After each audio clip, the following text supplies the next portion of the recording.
Before we really start, I'm going to ask that all of the parents and everything, don't mind my barking dog either, go ahead and cook the rice. So what you're going to need to do for that, so everybody had a Ziploc bag of rice in their packages. So what you're going to want to cook is about 1/4 cup of this rice, just so that we have sticky rice to use in a little bit. So for that, I always make rice on the stovetop, and I decided to make my rice in the microwave today, which is why I burned it, since I never do that before. But if you need directions, so for cooking rice, you're going to add, if you're going to do it in the microwave, make sure to use a very microwave safe bowl. So not a flimsy plastic bowl or anything like that, but something that could stand up to, you know, a lot of heat. You would put it in 1/4 cup of rice in the microwave safe bowl, about 1/2 cup of water, maybe a little bit of less. Then you would want to cover that bowl with a loose fitting lid or a plate so that some steam can escape.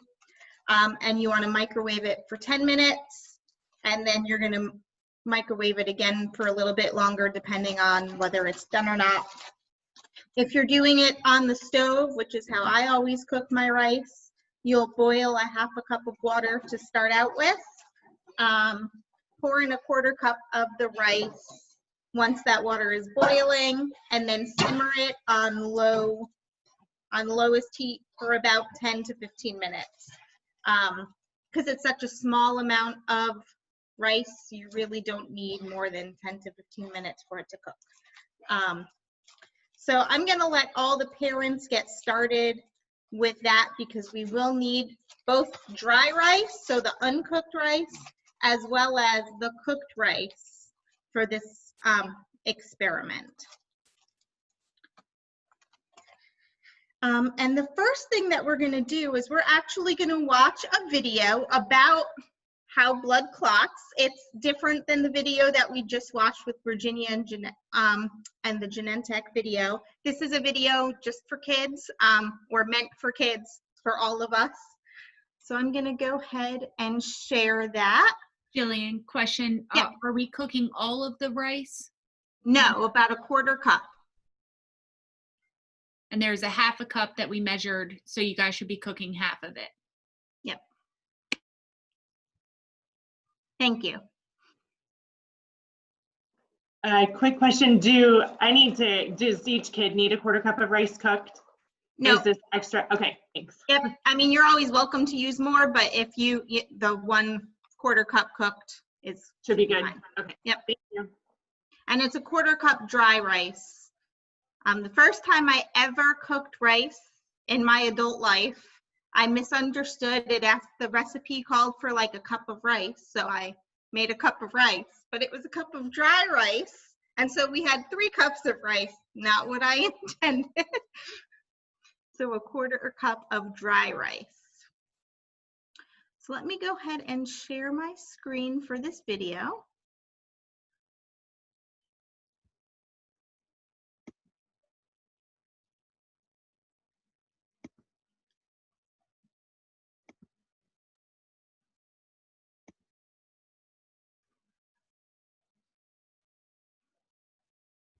Some amazing experiments. This is the Operation Ouch Poo Factory. We're going to show you how your incredible body works. Just don't try anything you see here at home. Chris, can I trouble you for a favour? I need to borrow something of yours for an experiment. Is that okay? Yeah, that's fine, whatever. Hang on, trouble me for what? Some of your blood? You've got 8 pints of it. Absolutely not. I'm using mine at the moment. Yeah, but this is a once-in-a-lifetime chance to get it on telly. Ooh, this does sound good, actually. Great. Now remember, we can only do this because we're doctors. Now, you might think I'm being brave with this needle, but you've got to remember that needles don't hurt unless you think they hurt, and I don't think it hurts. Nice work, Zand. have to say though, for all the vital jobs it does, like carrying oxygen around my body, it's not much to look at, is it? I mean, it's just sort of red and gloopy, right? Wrong! It is much to look at, but only if you put it in one of these. This is a centrifuge machine. This is my centrifuge machine. I've been looking for that. Stop interrupting. We're trying to do an experiment. By spinning Chris's blood around at high speed, the centrifuge machine will separate the different parts that make up blood so we can see them. And 10 minutes later... So there we go. Now this top liquid layer is called the plasma, and it carries nutrients around your body and also carries waste material that your body wants to get rid of. And underneath the plasma, you can see this red layer, and that is made up of red blood cells or erythrocytes. And these carry oxygen all around your body. And also in there are the platelets, and those are the cells that help you form blood clots. And right between these two layers, you can see a little bit of cloudiness. Those are white blood cells to fight infection. Well, there we go, Chris. We're all done with that now. Why are you giving me this? I only needed to borrow it. I'm a man of my word.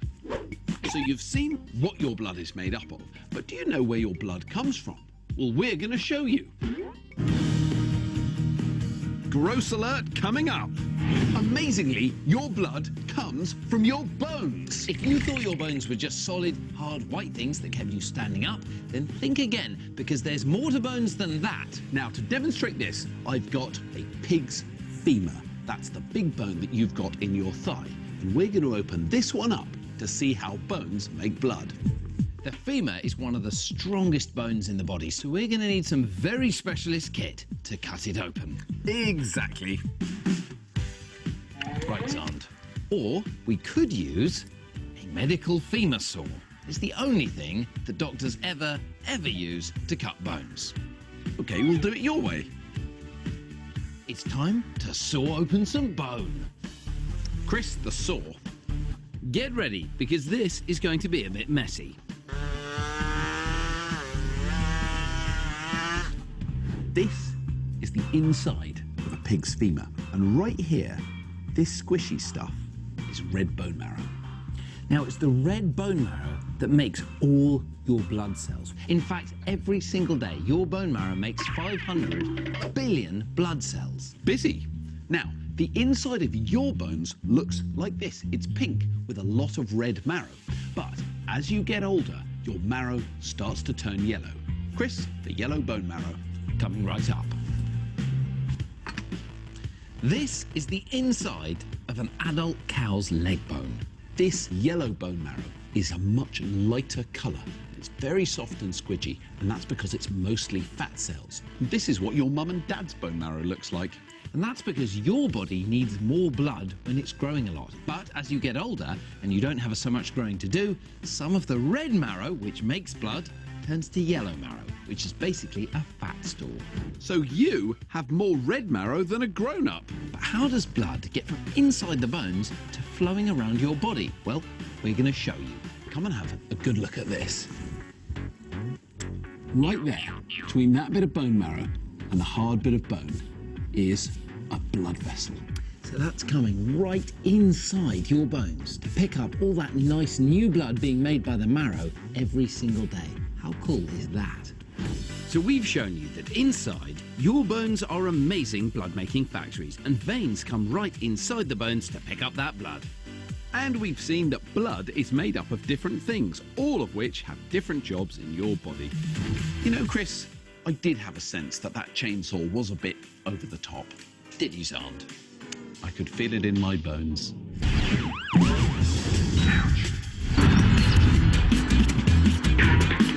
I'll have to be careful though, And I'm not taking any chances. because I'm getting this sample from someone who's extremely dangerous. He doesn't look very dangerous, Aunt. I'm not talking about Nick, I'm talking about the saw-scaled viper in front of him. One of the most deadly snakes in the world. Don't worry, we're not hurting the snake. Dr. Nick works in a venom research unit and is an expert in snake handling. Like we've shown you before, the snake is being milked so we can get a sample of his venom. It has to be done by an expert, as one bite would kill you by clotting your blood. Here you go, Sam. Thanks very much. Back to the lab. Time to make our very own blood clot. Chris, I'm back. And what I've got here is a fresh sample of saw-scaled viper venom. What I'm gonna do is add it to this beaker, and then we're gonna mix it with your blood sample. Your blood is liquid at the start. See how runny the blood is? Blood's just mixing with the venom. And I just swirl it. Oh, look at that. That's really good. The clot has started to form. That this blood now Oh, is a single lump of jelly. looks like pudding. We've made an enormous blood clot. I've never seen this happen before. A big blood clot like this in your body would be very dangerous, as it could block one of your arteries. But small blood clots are extremely useful, and your body makes them all the time. They do amazing work stopping you bleeding if you cut yourself or you graze your knee. But your body isn't full of viper venom, so what is it that makes your blood clot? We can see the cells that make a clot if we have a look at some blood under this microscope. Here we have your red and your white blood cells, but we're interested in these tiny dots. Those are platelets. They're so small, in fact, that in just one drop of blood, there'll be about 15 million platelets. And to show you how amazing they are, we need to head outside to supersize them. I'm going to demonstrate how those little platelets stop you bleeding. Imagine that the tub I'm sitting in is the inside of one of your blood vessels, and the water is your blood, and I am the coagulation system. They call me Captain Coagulation. Do they? Where's the cut then? Well, if you have a look at the tab right down there, Chris. What?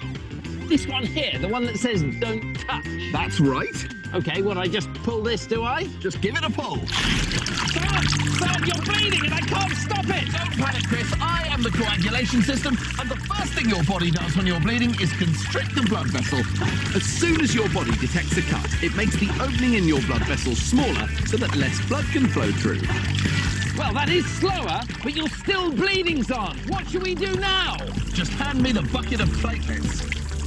What, this? Exactly. Now, while you're constricting the blood vessel, your body sends platelets and sticks them around the hole. And these will slow the flow of blood even more. Now, Chris, pass me the fibrin to hold the platelets in the right position.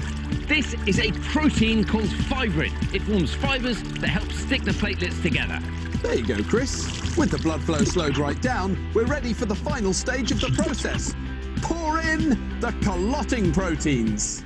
Your blood uses proteins and chemical reactions to thicken and clot. This is coagulation.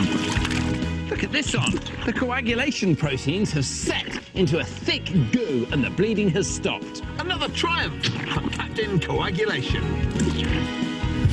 So we've shown you what a massive blood clot looks like, and we've looked at how tiny platelets clot your own blood with the help of fibrin and proteins. Come on, Zahn. Time to get out of the bath. We've got to clear up. Not so fast, Chris. I heard about another cut upstream. Captain Coagulation to the rescue!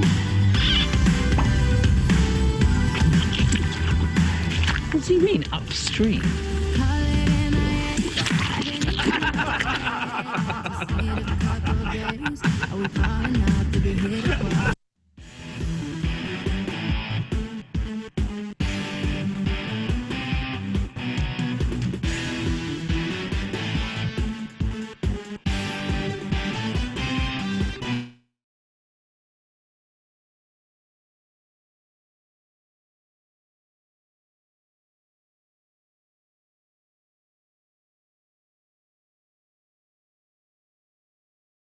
Okay. So what did you guys think of that video? Good? Was some of it kind of gross? No? Billy didn't think it was gross. No. I thought it. What, Charlie? That was cool. That was cool. I thought so. So they kind of talked about all the different parts of blood clotting in there. Does anybody remember what they said? Like what they talked about as being the different steps to make a clot?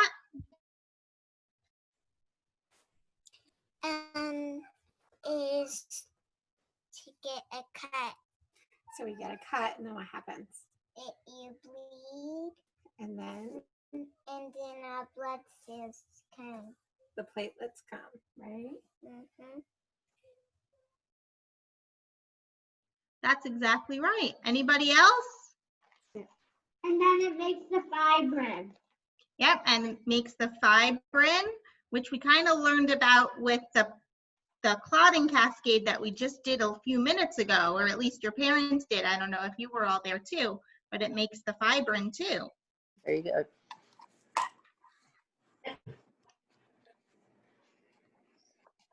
All right, cool. So at the beginning, I don't know if you remembered, they showed when they took apart all of the blood and there was like the yellowish layer at the top and then the red layer at the bottom.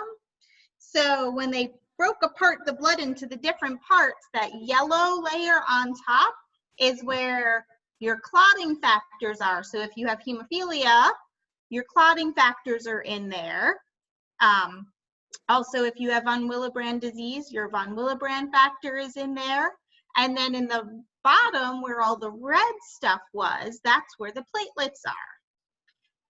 Now, none of us, we can't actually go get snake venom to make us get a blood clot, but we're going to kind of get to learn what happens with our blood clots. So what I want you to do now is to go ahead and we're going to take out all the materials that were in your bag. So everybody has a green or a blue or maybe both funnel. So we're going to take that out and I want everybody to just open it up all the way. And you already had the rice out that your parents are cooking. To put on your head. Put on your head? I guess it is kind of like a hat. And then you all have some rubber bands. And everybody has these packages of gauze. So what's going to happen is we're going to learn what all of these different parts that are things that we usually use in our kitchen or around our house, and we're going to use them to show what happens when our blood clots. So this funnel, this is kind of like your blood vessel, your veins. The video. Or your arteries. So when you get a cut, your blood vessel gets a cut, and the bottom is kind of showing us just a broken blood vessel. The rice that we have, both the cooked rice and the dry rice, represents your platelets, and we're going to talk more about that in a little bit. And the gauze is going to represent the fibrin. So that's what happens when your clotting factors come all together and it makes the fibrin. And then we're going to need the rubber bands to just kind of hold things together. Something else that you're going to need, so if you have a bowl and also maybe a cup of water, because we're going to be pouring stuff through our blood vessel. So who can tell me what happens when you have a cut, when you get a cut from something?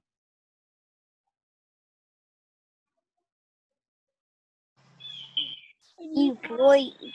You bleed, that's right. You get a cut, you bleed? Yeah. Yep, when you get a cut, you bleed. And everybody, whether they have hemophilia, whether they have von Willebrand disease, whether they have a platelet disorder, or none of those things, everybody bleeds when you get a cut. But different things happen depending on if you have a bleeding disorder to make it so that you keep on bleeding. So when you get a cut, if you don't have a bleeding disorder, so you get your blood vessel, and like they showed in the video, it constricts. They showed that plug where instead of a lot of water coming out, just a little bit came out. And then your platelets come together and they stick all together inside where that cut is. And then your clotting factors form the fibrin and it makes a blood clot for you. But if you are, do you know what happens if you have hemophilia? What, does something not happen? Does anybody know? Keep bleeding. Yep, you keep on bleeding. Do you know what hemophilia is caused by?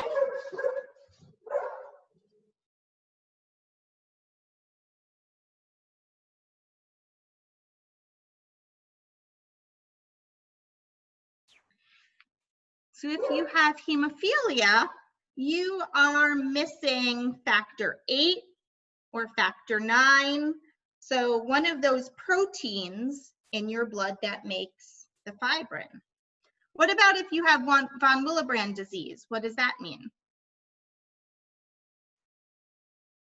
That's a pretty cool bracelet, Liam. Who knows what happens if you have von Willebrand disease? Our blood doesn't clap. Your blood doesn't clot because you're missing, or your von Willebrand factor doesn't work the way it's supposed to do. And we'll talk about what von Willebrand factor does in the clotting process. And what about if you have a platelet disorder?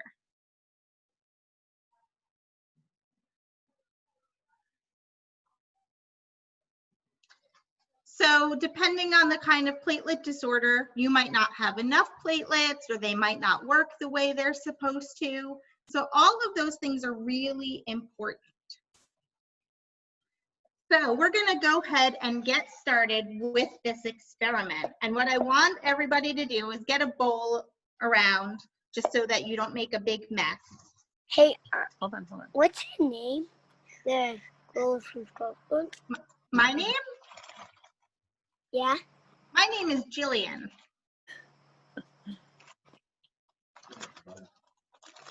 So what you're going to do is you're going to take just some of that dried rice, and you're going to put it in a cup of water. And so who remembers what the rice is?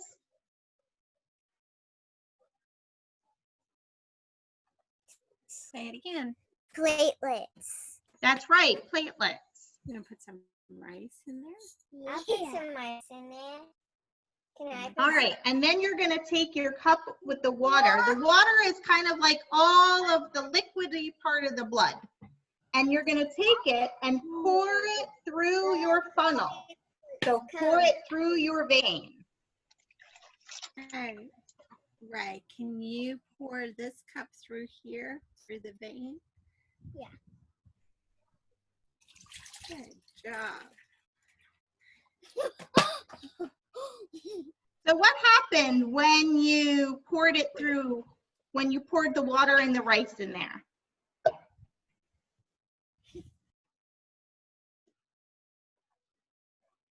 The water came through here and then it landed in our bowl.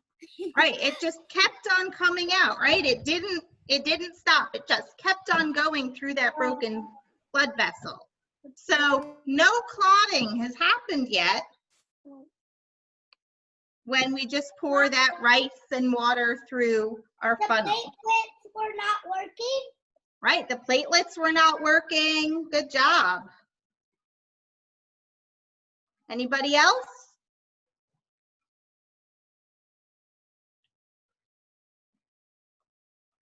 Okay. So now what I want you to do, now that you've poured that out, I want you to take out a piece of gauze. Everybody has the gauze.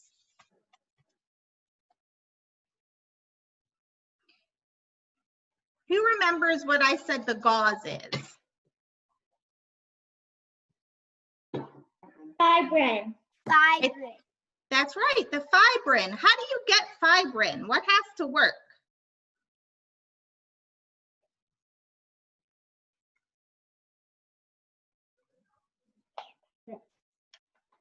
Your factors. Right, your factor 8, your factor 9, they all have to work in order to make the fibrin. So when it looks like this, when you just take it straight out of the wrapper, this is what the fibrin would look like if you didn't have hemophilia. If you're somebody who has if you don't have hemophilia, this is probably what happens if you are bleeding. You get a fibrin clot. Now, does everybody have another piece of gauze that they could take out?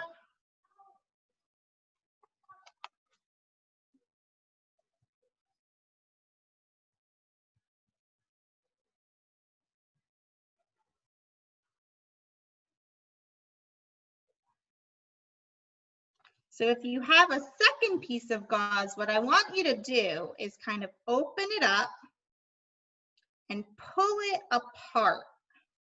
So it's got a lot of big holes.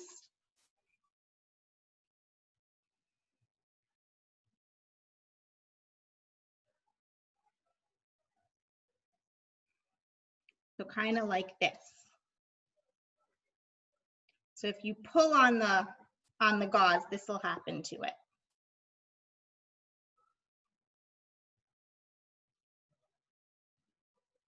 So for some people who have hemophilia,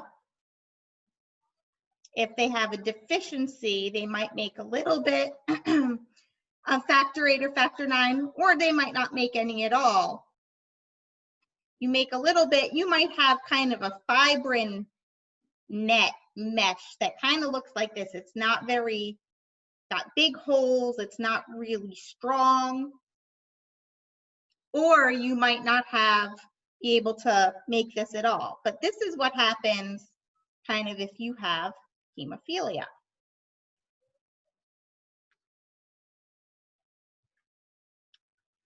Now I know before everybody talked about what happened, that the rice represents our platelets, right? So what I want you to do right now is to take your first piece of gauze, so the one that doesn't have all those holes, and maybe your parents might need to help you, or maybe you can do it by yourself, but you're going to attach it to the bottom of the funnel. And so the rubber bands that we sent you, that's going to help you do that. You're going to just put the rubber band around the gauze so it sticks to the bottom.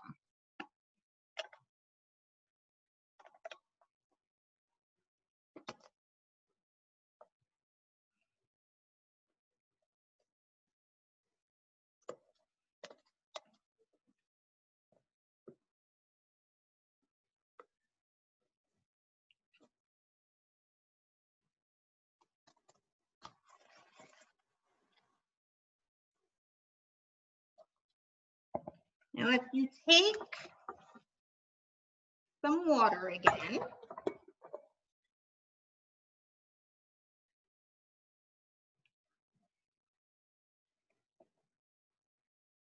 and you take some rice in that water, and you're going to go ahead and once you have the gauze, the fibrin on the bottom of your funnel, you're going to pour it in. And we're going to make sure that the rice goes in there. Is this the dry rice or the wet rice? Yes, we're still using the dry rice. Thank you. So if you do that, some of the platelets might stay stuck to that gauze, some of that rice, but some of it also goes through that gauze.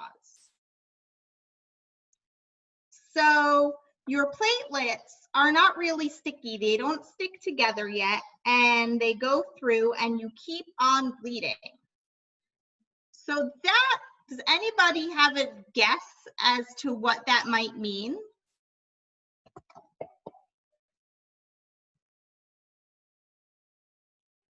Strong enough to stop it. So there's not enough to stop it. Is that what you said? Mm-hmm. Mm-hmm. Anybody else?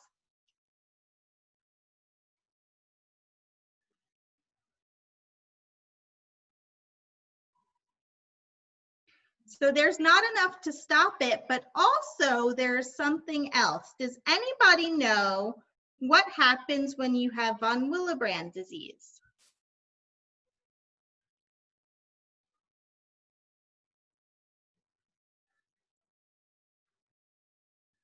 We don't clot.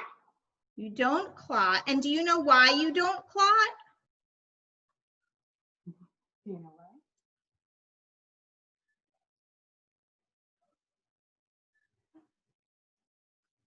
So you don't clot because you don't have enough von Willebrand factor, or it doesn't work right, and it doesn't make your platelets get sticky. Von Willebrand factor helps to make your platelets get sticky. So this is where we're going to need some of that cooked rice. So that everybody looks and kind of feels a little bit of that cooked rice. You feel it kind of sticks together. So that's what kind of happens if you have normal von Willebrand factor, your platelets stick together like this, and they go inside where your cut is. So you might want to put, this is where it gets kind of messy and gooey. You put some of that rice at the bottom of your funnel. I'm going to go grab a paper towel so I can use both of my hands here.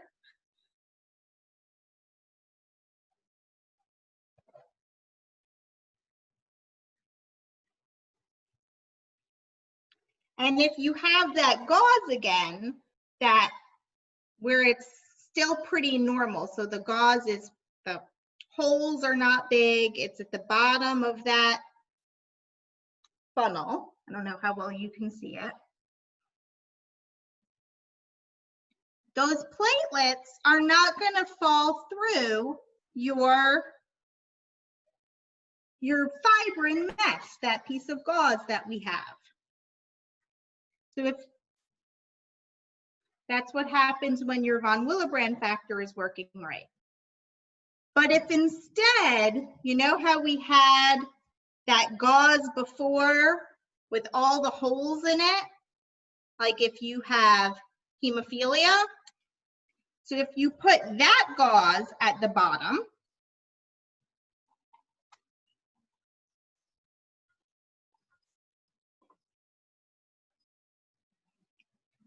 or you don't have that gauze at all because you don't make any factor and you can't make a fibrin mesh, then those platelets,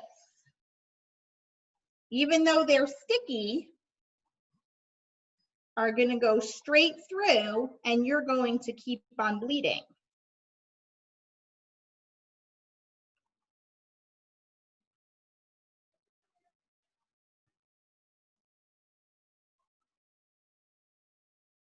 Anybody have any questions?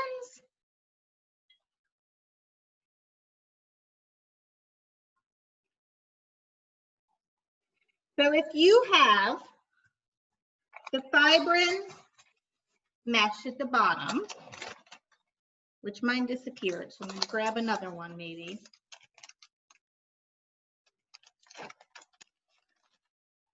If you have the regular gauze without any holes, so the fibrin mesh, and then your cooked rice,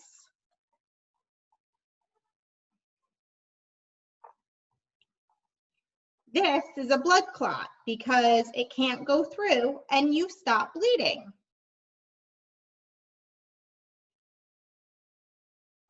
Now, if you have no mesh at the bottom and the sticky rice, so your platelets are all activated and sticky together, what bleeding disorder does this mean you might have? So your platelets, your rice is sticky, but you have no fibrin to keep it all in. Hemophilia. Right, that's hemophilia. Good job.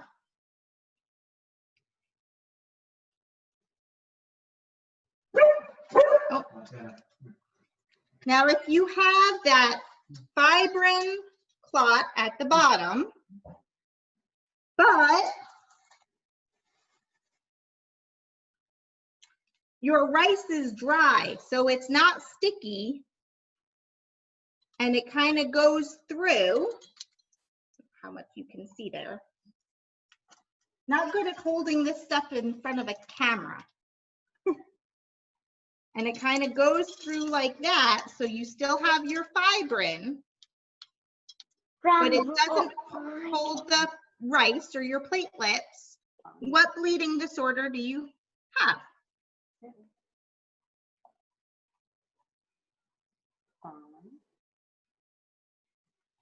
I think somebody started saying it. Not hemophilia. That's when you don't have the gauze at the bottom. I think I heard. Right, von Willebrand disease. Good. And then if you have either the platelets, not enough platelets, so not enough of that rice, you can't make enough of that sticky clot to hold together, you have a platelet disorder.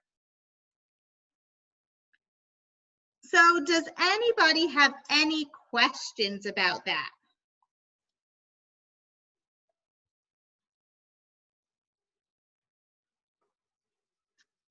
This was a lot of fun and a great way to explain it. Thank you. Yeah, you're welcome. I think it's hard. There's so many different, my husband, because Carl gave me the idea. So he's in the background. He's like, yes, see? I think there's a lot of stuff that talks about hemophilia, or like the video that we watched. It was really cute and good, but it focused a little bit more on platelets. It's hard to find things, I find, that have everything kind of put together, that you could see all the different processes and all the different things that go into what makes a blood clot, and why, what's different about hemophilia or von Willebrand disease or platelet disorders, and you know what happens there. This helped me understand. Good, I'm glad to hear that. Anybody else have any questions?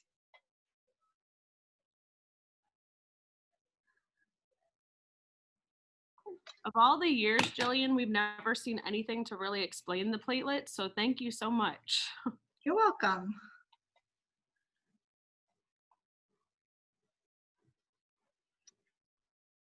And it helped me too, because I'm still learning about the platelets. I have platelet storage pool and von Willebrand, so now I get it a little more as well. Thank you. You're welcome. I'm glad it was helpful. And a little bit of gross and gooiness for the kids. Awesome. All right. Well, feel free if you have any questions at a later time to let us know. We did record the session.